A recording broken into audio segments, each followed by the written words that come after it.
Dikritik Dewas bernyali kecil, pimpinan KPK, mohon maaf. Pimpinan Komisi Pemberantasan Korupsi menanggapi kritik yang disampaikan Dewan Pengawas KPK soal nyali kecil pimpinan KPK.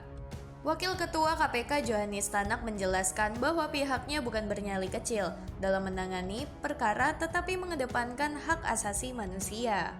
Kami selaku penegak hukum tentunya dalam melakukan penegakan hukum tidak melihat pada berani atau tidak berani atau nyali besar atau nyali kecil, tapi kita melihat apakah dugaan suatu perbuatan itu terindikasi sebagai suatu tindak pidana korupsi atau tidak, kata Tanak di Gedung Juang KPK Jakarta Selatan pada hari Selasa tanggal 17 Desember 2024.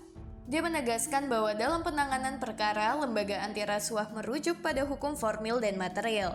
Tanak juga menyebut dalam hukum formil penegak hukum mesti mengutamakan HAM.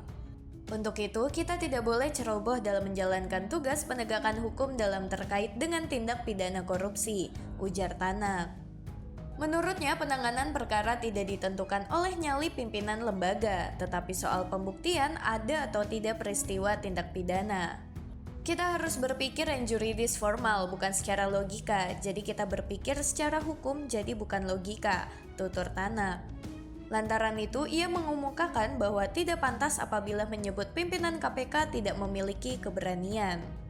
Jadi, mohon maaf kalau ada yang mengatakan bahwa nyali pimpinan kecil atau tidak mempunyai keberanian itu logika belaka itu. Gak boleh seperti begitu, ucapnya. Sebelumnya, Dewas KPK menyebut pimpinan lembaga anti rasuah itu masih bernyali kecil untuk memberantas korupsi. Awalnya, anggota Dewas KPK Syamsuddin Haris menyinggung riwayat kasus etik yang menyeret sejumlah nama pimpinan KPK periode 2024 sampai 2029.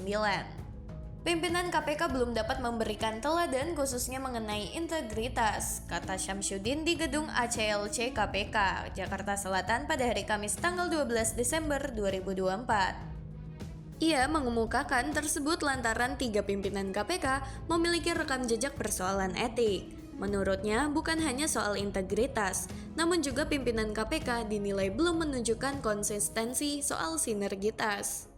Hal ini bisa kita lihat misalnya muncul secara publik, misalnya statement pimpinan A kok bisa berbeda dengan pimpinan B tentang kasus yang sama. Kami di Dewas sangat menyesalinya, ujar Syamsuddin. Kemudian, dia juga menilai pimpinan KPK belum mampu membangun kerjasama yang baik secara internal maupun eksternal.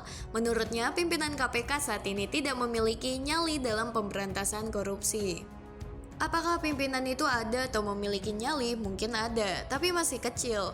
Kedepan dibutuhkan pimpinan yang memiliki nyali besar dalam pemberantasan korupsi, ujarnya.